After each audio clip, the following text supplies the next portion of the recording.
Hey Team Star, it's Harrell. And if you're like me, you're missing in-person services. But just because we're not meeting in person, that does not mean that ministry is not still going forth at the Star. Yes, every single Wednesday at 11:30 a.m., we're giving away our food boxes right here at the Star and in Lincoln, Alabama.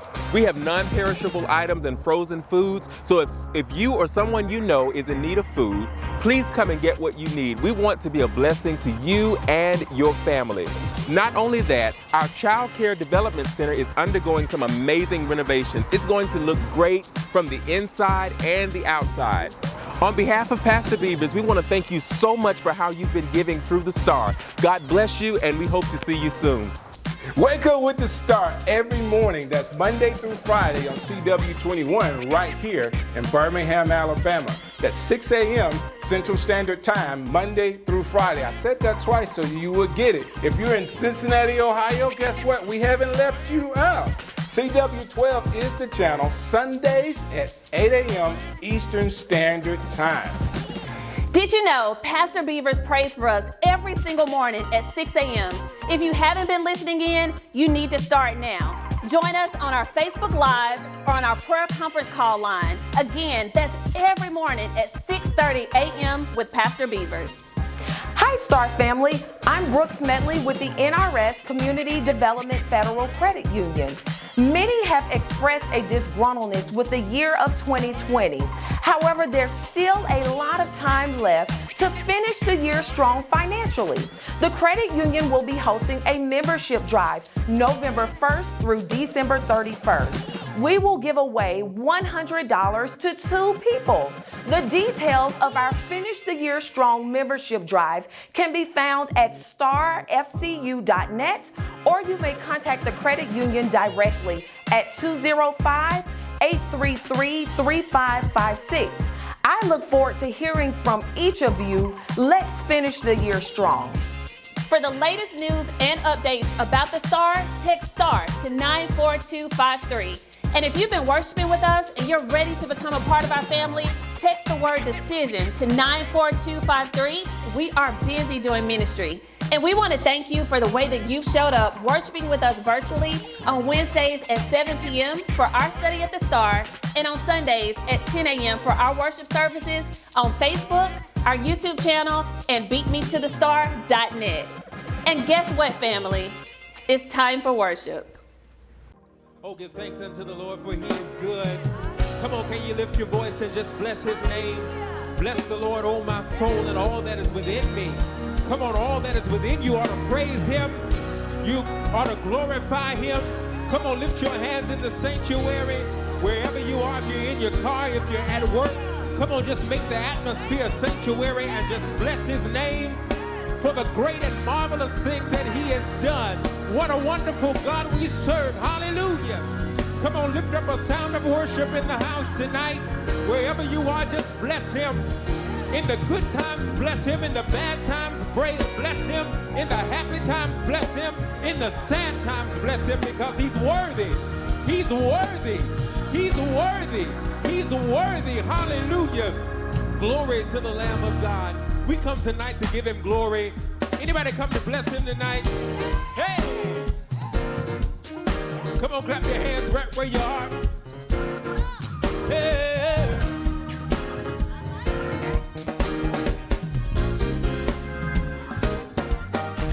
I command my soul to bless the Lord. I command my soul to bless the Lord. I command my soul to bless the Lord.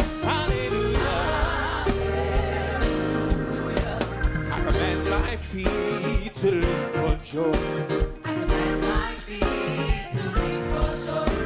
I command my feet to leap for joy. Hallelujah. Hallelujah. Say so, bless the Lord. So, bless the Lord. So, bless the Lord. So.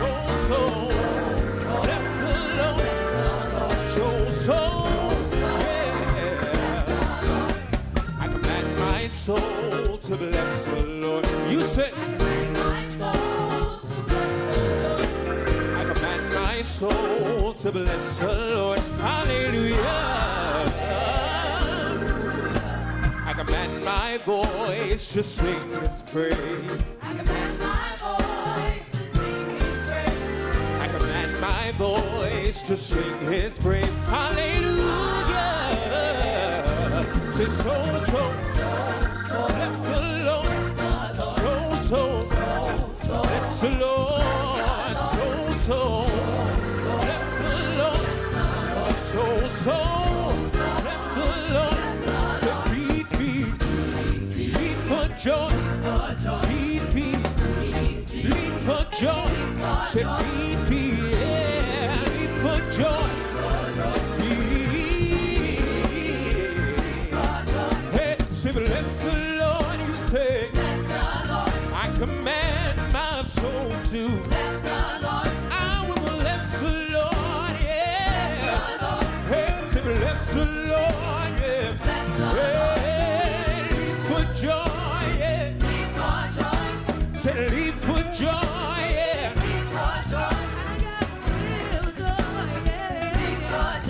Say leap for joy, yeah. Hey, bless the Lord, yeah. I command my soul to bless the Lord. Say I will bless the Lord. Hey, say bless the Lord. Say bless the Lord. Bless the Lord. Bless the Lord. Bless the Lord. Oh yeah. Bless the Lord. Bless the Lord. Hey, leap for joy. Leap for joy. Leap for joy. Anybody got joy? The joy of the Lord said it is my strength. Leap for joy. Yeah. Come on, if you got joy tonight, you ought to start leaping. You want to leap for it. Yeah. Hey, bless the Lord. Oh, my soul. Bless the Lord. And all that's within me. With my hands lifted up and my mouth filled with praise. I bless the Lord. Bless the Lord. Say leap for joy. Leap for joy. Leap for joy. I got joy. The world didn't give me. The world didn't give me. The world didn't give me. Hey. Come on, somebody put your hands together and just start blessing his name for the great and mighty things that he's done. Everybody ought to bless him. Bless the Lord. Said I got a reason to give God glory. Said I got a reason when I think about it. When I think about it. When I think about it. When I think about it. I leap for joy. Leap for joy. Joy of the Lord is my strength. The joy of the Lord is my strength. Leap for joy. Leap for joy. Leap for joy. Leap for joy. Leap for joy. Leap for joy. I got joy. I got joy. I got joy. Now everybody praise him.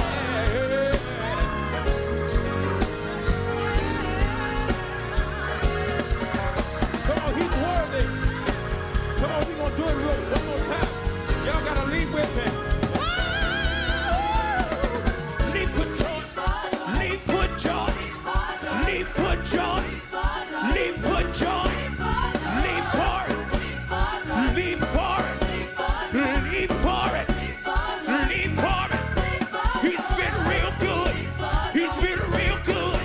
He's been real good. Been real good. So I gotta leap. I gotta leap. I gotta leap. I gotta leap. Say bless the Lord. Bless the Lord. Bless the Lord. Bless the Lord. Bless the Lord. Bless the Lord. Bless the Lord. Come on, somebody bless him. Come on, somebody bless him. Hallelujah. Thank you, Jesus. Come on, wherever you are, you ought to just start blessing his name. When you think about all of the things that he's done, You ought to just start blessing his name. Come on, you don't need a song. You don't need a praise leader. All you need is a memory. And just start thinking about all of the ways that he's made. All of the doors that he's opened. How he healed your body. How he turned it all around. How he turned it all around. Every time I turn around, he's still making ways. He's still making ways. He's still opening doors. Yes, he is. Somebody say yeah. Somebody say yeah. Say yeah. Yeah. Hallelujah. As I mentioned last week, we're going to share with you several testimonies from members of Team Star about how God has showed up in their lives through giving. And now, here's a personal testimony from Reverend Vincent Fisher. Hello, my name is Reverend Vincent Fisher. I am married to Iris Fisher. We have 2 children, Vincent Fisher Jr. and Taylor Ann Fisher. I've been a member here at New Rising Star for about 20 years. I joined New Rising Star under the leadership of Pastor Tommy C. Chappell. I was here when the transition took place when Pastor Beaver took over the leadership here at New Rising Star. I actually moved away to Georgia for 4 years, and I'm here, returned to New Rising Star, still serving under Pastor Thomas Beavers. 4 years ago, I actually lost my job and didn't work for 3 months. At that time, there was no income from my pocket. My wife was working, but there was no lack at all in the household. And God spoke to me in that moment and said, it's because of your tithe that I continue to sustain you and your family. We were able to continue to pay our mortgage. We were able to continue to live just as the norm of me even having a job. And it was because of the tithe and my giving that God continued to sustain us. After 3 months, the blessings of my next job, after the 3 months of not working, it happened. I was looking for a job, got a phone call, went for the interview. And the reason I know that God was in it, I went in, sat down at the table. My resume went before me, and it spoke for itself. She basically read my resume to me, and she looked me in my eye and said, when can you start? And God at that moment shown himself to me once again by somebody that didn't even know me. That took an opportunity to give me a job, to just look at me for who I am, or look at the light that shines upon me and say, what would it take for you to come and work with us? And I knew God had to be in that moment because of the tithe. Why people should tithe at the start? Great question. It's one that excites me. First and foremost, the tithe is shown throughout ministry, throughout the Star. Right now here at the Star, the renovation of the Early Childhood Development Center is in progress because of the tithe. Our children will benefit academically, physically, and the biggest of them all, spiritually, introduced to Christ at an early age. The tithe is assisting in that. The tithe is also assisting at our Wednesday I Study at the Star Bible study. Despite the pandemic, we're able to give away free food for those that are in need. The tithe does that. Operation East is something that takes place every year where we give away free clothes, free food. The tithe does that. We also have started giving a diaper giveaway. The tithe does that. So giving up the tithe through New Rising Star, you can see it through the ministry. And last but not least, the renovation of homes throughout this community, making home ownership not just a dream, but a reality for those in our community. The tithe does that. I'm Vincent Fisher, and my tithe is not only a blessing to the community, but it's been a huge blessing to me. As we approach our Sacrificial Giving Sunday on December 6th, we ask you to take just one step. If you have not been giving consistently, we ask that you start giving consistently now. If you have been giving consistently but not yet a tither, now is your time to start tithing. The Lord only asks you for 10%. If you have been tithing but not making an offering, we ask that on December 6th, you go above and beyond your tithe and make a sacrificial offering. We'll be in prayer with you about your decision. May God bless you.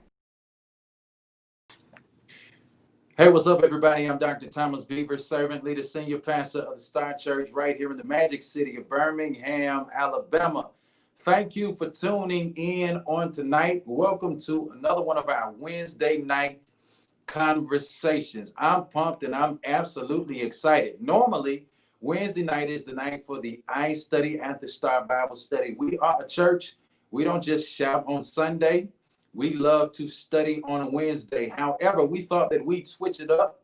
Wednesdays, November 2020, we're hosting a conglomerate of conversations, and tonight is a special conversation. Special for so many reasons. Tonight, we are talking about how the judicial system works and what justice looks like. I'm proud to have none other than Judge Agnes Chappell, Circuit Court Judge of Jefferson County, who also happens to be my mother. Judge Chappell, how are you today? I'm doing just great. How are you? I'm doing good. Thank you so much. Thank you so much. Listen, I had to get on your calendar.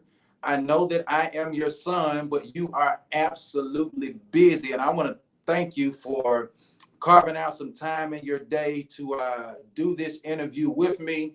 And I pray that this is a blessing to all the people who watch, because so many people have so many questions about how the judicial system works. So let's get right into it. I want to ask you, number one, what made you as a little girl decide to go into law?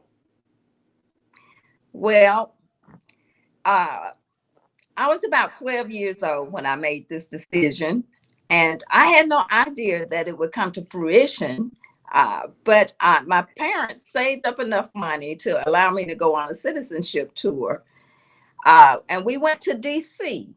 And whereas there were no Black congresspersons from Alabama in DC, there was this one man who was a congressman who took time to talk to us. He was a Black man, so he was a rarity as far as I was concerned. And he started telling us about his profession. And I had no idea that I was absorbing what he was saying, but obviously I was, because the next time somebody asked me what I wanted to be, I said, a lawyer. I didn't have any real idea of what that was. But over time, my concept of a lawyer grew and matured. Wow. So I want to ask you this question. Basically, what you just said is that you were exposed, and because you saw something different, your mind could conceive to be something different.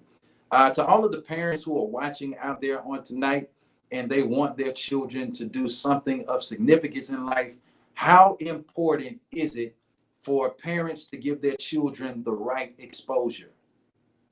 Well, it's extremely important. And that's what I want to stress to all of us, to give back or to walk a life in a way that we don't know who is watching us, but people and children are looking at us and are imitating us. And we think it's what they see on TV, but it's not always what they see on TV. We are all influencers. And so we should take the opportunity to spend time with children and to share with children. I think that's awesome. So let me ask you this question. During that time when you were 12 years old, of course, you were born Black, you were born a female. I want to ask you this question. How popular or unpopular was the decision for you to go into law at that time in your life and in the climate of Birmingham, Alabama? Well, let me just tell you, it was inconceivable that this little Black girl here would become a lawyer.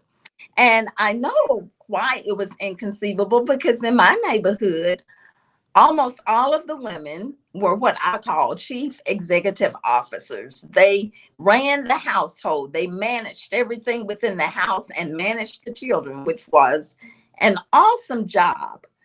But they didn't know anybody, and I didn't know anybody else who, as a female, had become a lawyer. It was just unheard of, unspoken in my community. There were some probably female lawyers, Black, out there, but we had no modeling. I had no one to turn to coach me and to sit at my board of directors and direct me as to how to achieve that goal. And the people sighed in dismay, sighed as if this little girl doesn't have any idea what she's talking about. There is no way that a female can become a lawyer, not less a Black female.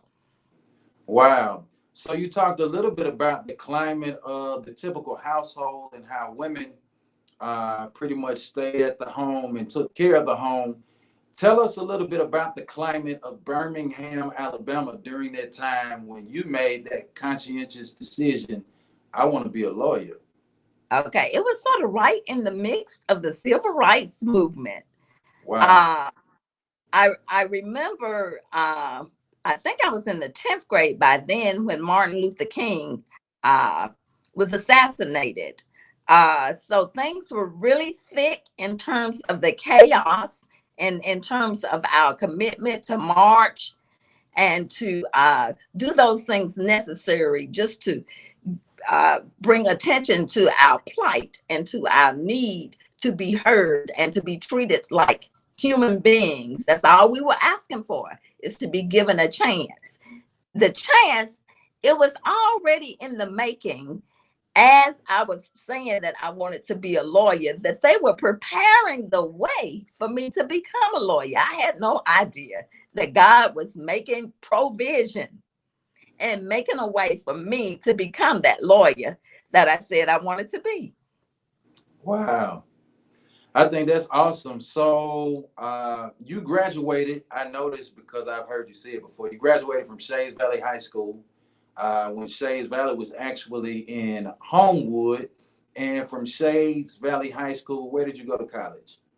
University of Alabama. So you did your undergrad at University of Alabama and you did your Juris Doctorate where? The University of Alabama School of Law. Okay, University of Alabama School of Law. Okay, so when you enrolled in the University of Alabama School of Law, were you the first Black woman to graduate from the University of Alabama School of Law? No, I was the second Black woman. There was a woman before me. Her name is Sue Thompson, and she paved the way for me. And but at the time that I was actually in law school, I was the only Black female in law school my freshman year. Wow, wow. So you graduate from law school, you become a lawyer. How long did you practice law before you became a judge? Well, let's see, I've never figured that time, but let's say 77. I would say from 77 to 83, I actually practiced law. And then from 83 to about 2002, I served as a senior trial referee, hearing cases at family court. So for the listeners who don't necessarily know what a referee is, somebody out there listening thinks that a referee is somebody on a football field or a basketball court or umpire on a baseball field. Tell us what a referee is. Well, a referee is someone who the laws of the state of Alabama provides that a lawyer can hear cases and make recommendations to a presiding judge. And then the presiding judge will either accept those recommendations or write their own order. But they will ratify the order of the referee. I So understand. you sit and you do and you hear cases just as any other judge would hear cases. I got it. I got it. So how did you go from being a lawyer to a judge? Well, I don't know if I ever thought about being a judge, but that is why it is so important to have people at your table who know your worth. Because one of my friends said to me, Agnes, you just have such a fair spirit about you that you should become a judge. Wow. And we laughed it off. And sooner or later, it was just to be that I would have that desire of my own to become a judge. So I'm a pastor. I try to keep people out of hell. You're a judge. You try to keep people out of jail. Um, but you said something that I teach quite often about the importance of having the right company around you. There's somebody who's tuned in on tonight, and you're trying to get to where it is that God has put upon your heart, and you have all of the talent to get there, but you don't necessarily have the right people around you. I want to share this passage of scripture with that person. That passage of scripture is Psalm 1. Blessed is the man that walketh not in the counsel of the ungodly, nor stands in the way of sinners, nor sits in the seat of the scornful, but his delight is in the law of the Lord, and in his law he meditates day and night. Basically, what that scripture says is that our blessing and our happiness is directly contingent upon the company that we keep. And basically, what Judge Agnes Chappell has told us, that she was blessed to be able to walk in the path to become a judge because the company around her saw fairness in her before she ever had the thought of being a judge. So kudos to the people that you have around you. I assume that you're a great judge of character. Well, I should be a fairly good judge of character. I mean, I don't get it right all the time, but I'm kind of perceptive, and I give people a chance. So, That's good. So where did you start as a judge, and where do you currently serve now as a judge? okay, my judicial experience started out at the Jefferson County Family Court, where I sat as a senior trial referee and I sat as a special circuit court judge, hearing juvenile delinquency cases, child support matters, paternity matters, uh, also dependency and neglect and abuse matters. Then I moved to the municipal court as a municipal court judge, and there I heard traffic offenses, misdemeanors, criminal misdemeanor cases, and I did a case called domestic violence and created the domestic violence court, which is like one of the best practices courts. Okay. And currently you're a circuit court judge? Yes, and now I serve as a circuit court judge for the state of Alabama. Okay. Place Place 23, place which is 23. domestic relations, which means I hear divorce matters. Okay. Okay. That's awesome. So in the wake of so many things that are going on in our nation, uh, you know, we see a lot on the news, we see a lot in media, and I pastor a predominantly African American congregation. And a lot of our parishioners ask me questions like, is this what justice is supposed to be? When they look at George Floyd, when they look at Breonna Taylor, when they look at the gentleman named Kyle Rittenhouse, who recently shot some protesters, but he got off. A lot of people are asking, how does the judicial system work? And so I specifically want to ask you this question. Is the court of law about right and wrong, or is the court of law more so about what can or cannot be proven? Well, let's just say the court of law is about applying the law to the facts. And so some laws work better for people, and the laws are supposed to be working for the common good of that particular state, the people who live there, who reside there, the citizens of the state. Those laws are supposed to be for the public welfare of the citizens there, in order for us to thrive, in order for us to be successful citizens. The facts, those are things that have to be proven. And the problem is some facts get in and some facts don't get in. Some things are relevant, some things are not relevant.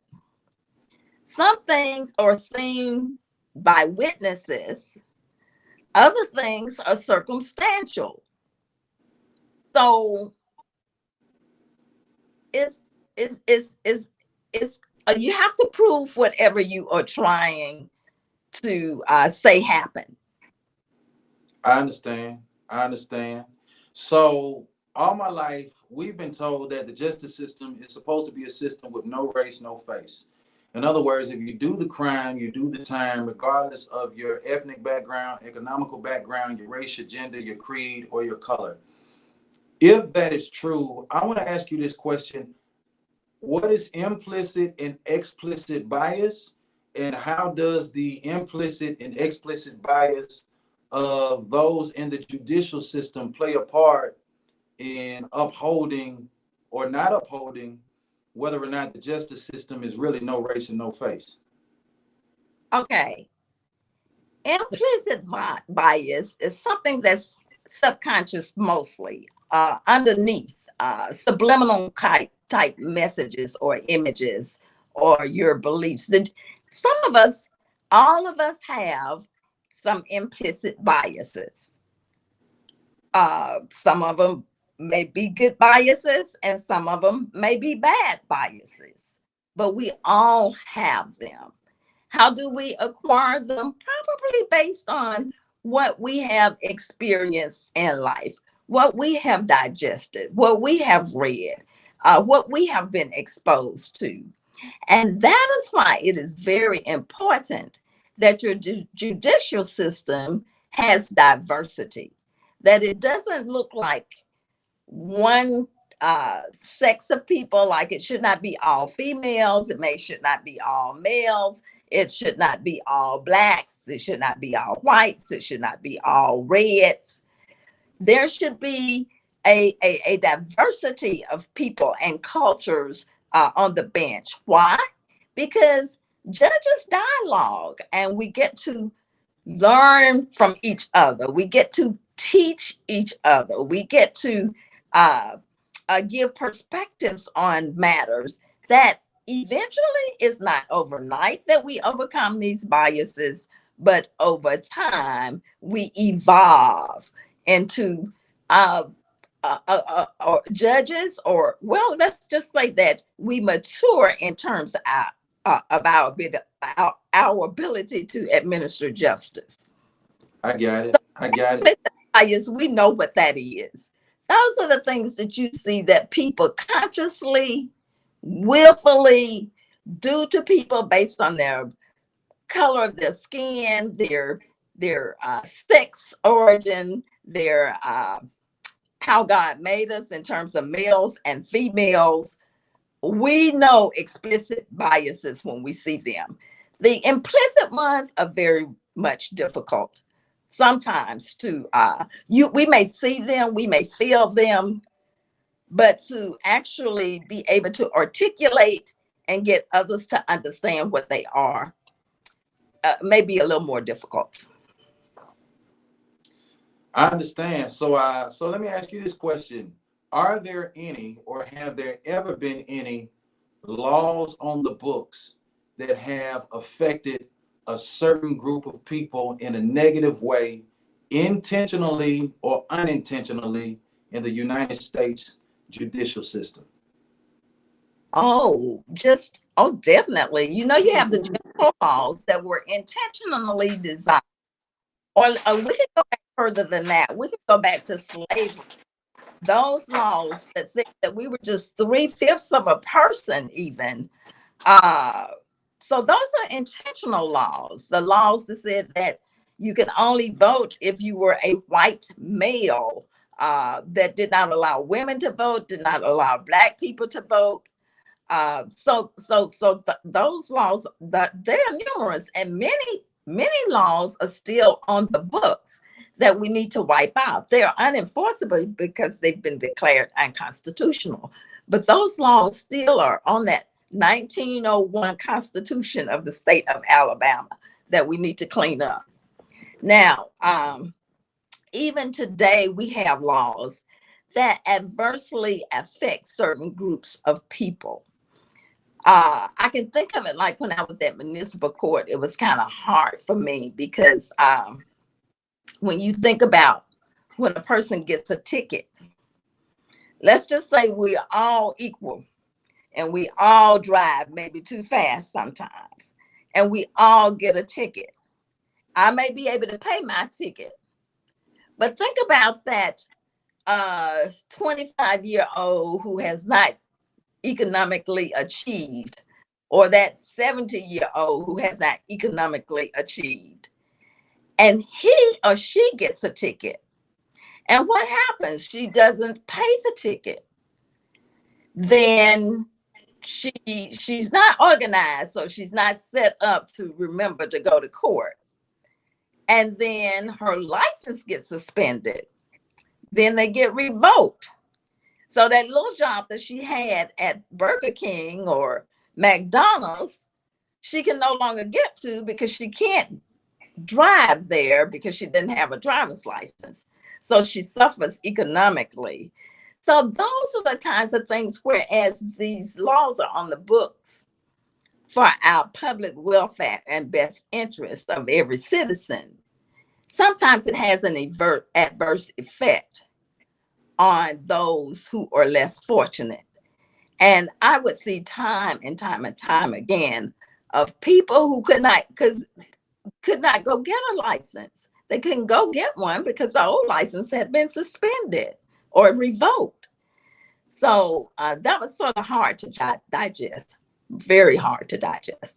And you know that the drug laws, or let's just say a certain group of people get stopped more than other people.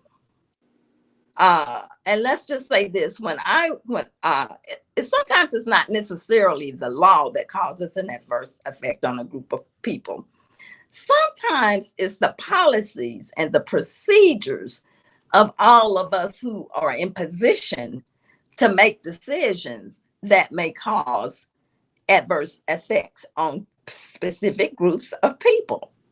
Let's say the police department. You got a police law enforcement that works in Birmingham, Alabama. You got law enforcement that works in a municipality that's over the mountain.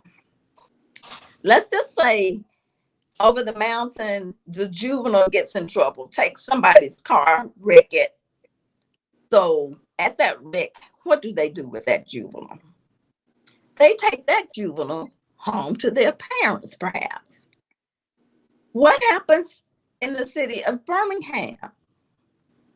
They take that person maybe straight on to juvenile detention. So it's the policy sometimes that causes the problem, or the procedure that causes the problem, as opposed to the law itself. So yes, our laws and our perspectives and our policies and our procedures cause a lot of disparity among many groups of people, especially among, and I'll say it, among Black people. Wow. Wow.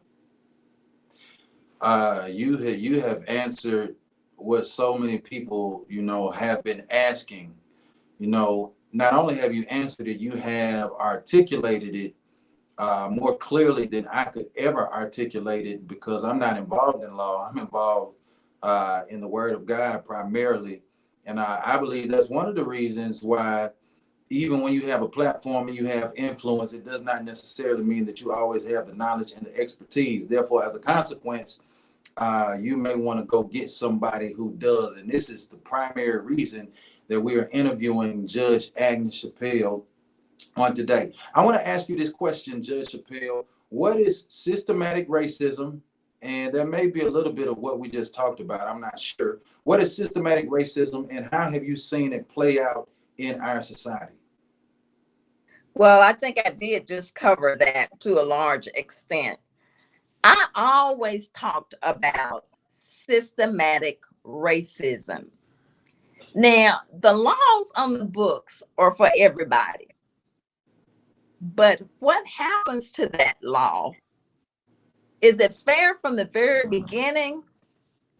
Or sometimes we make laws, or our legislators make laws. They have no intention for it to be of a disparate nature, for it to adversely affect any group of people. Maybe that's how they feel. But it ends up affecting adversely certain groups of people. When you come to the drug laws that are on the books, and you see how cocaine offenses are treated as opposed to crack offenses being treated.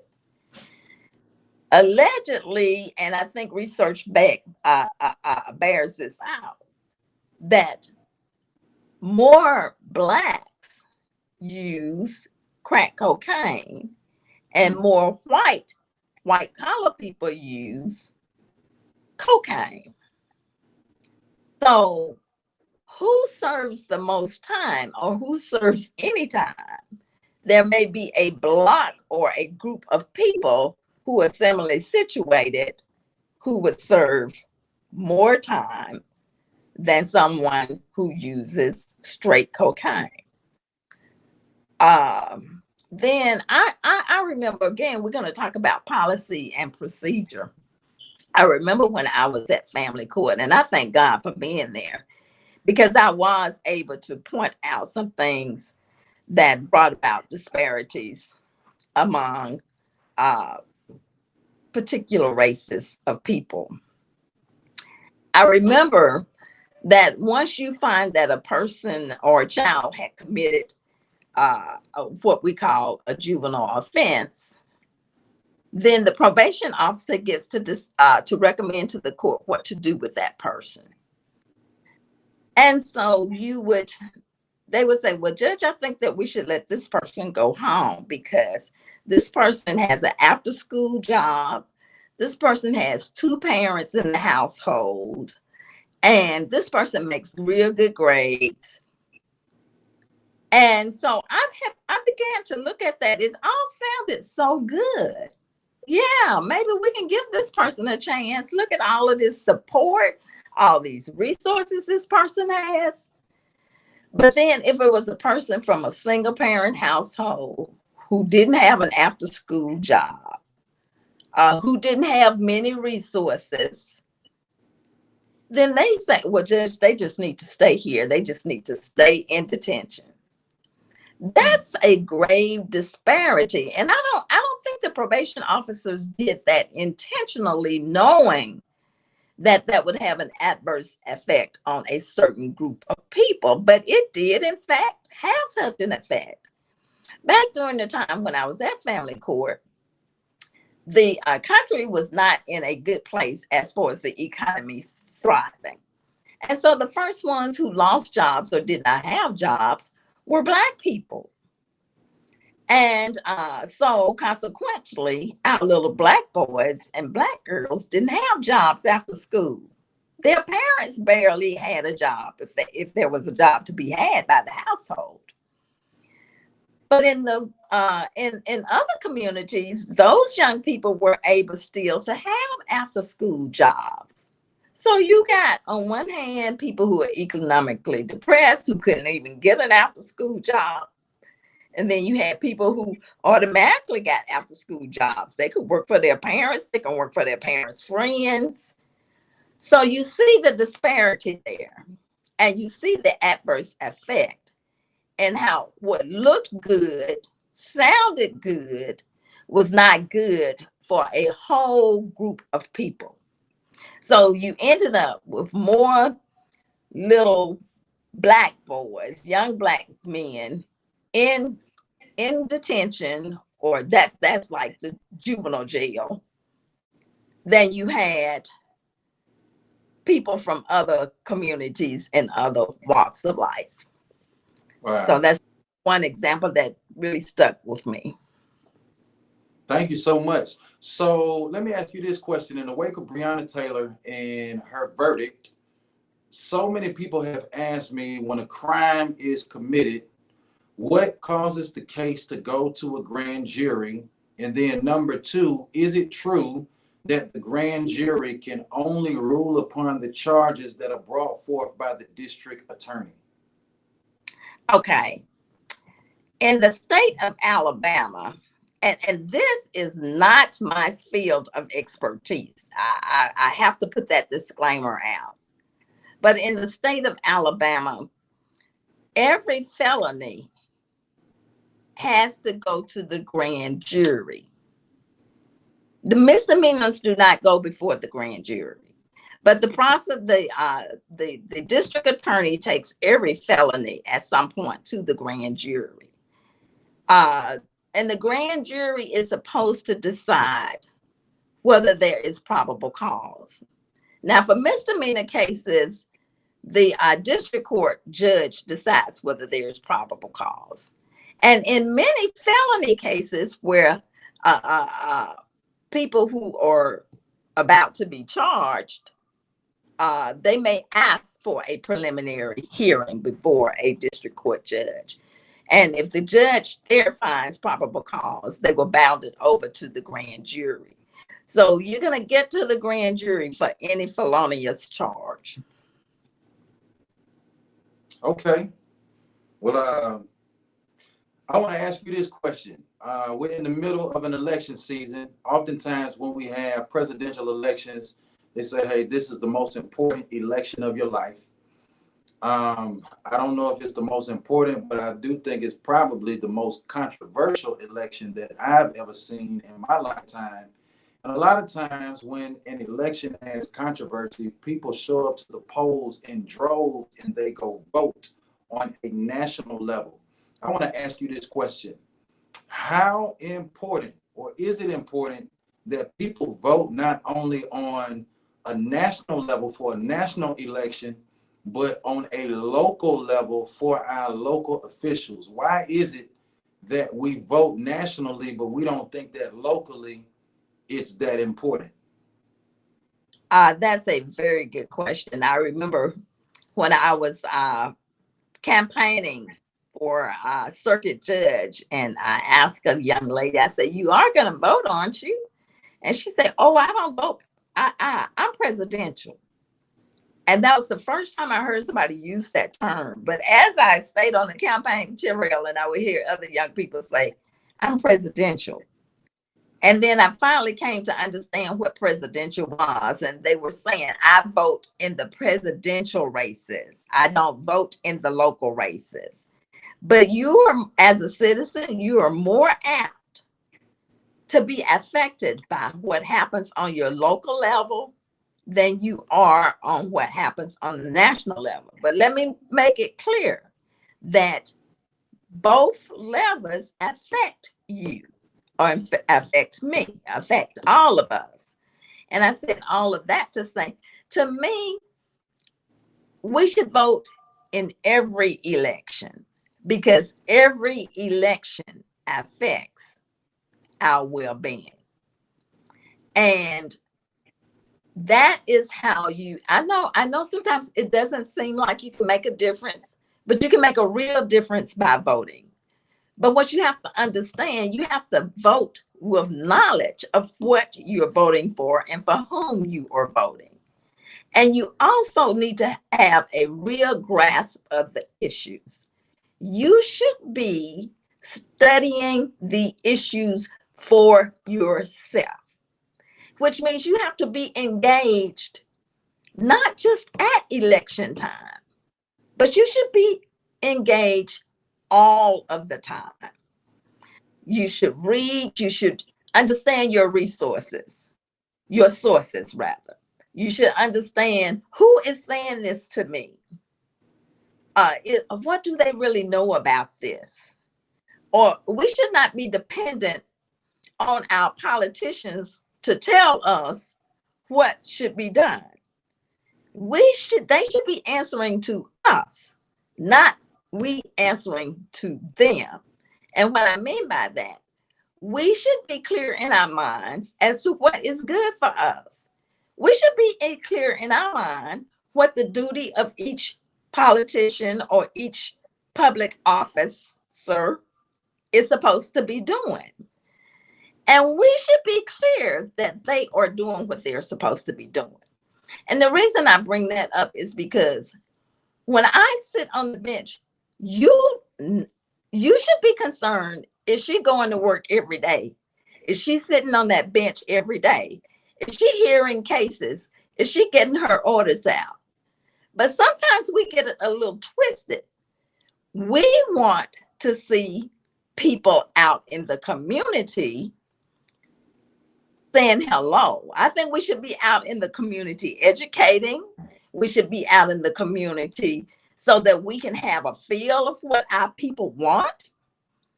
But we should definitely be doing the work that we were sent to do. And very few people try to make sure that we're doing the work that we're supposed to be doing.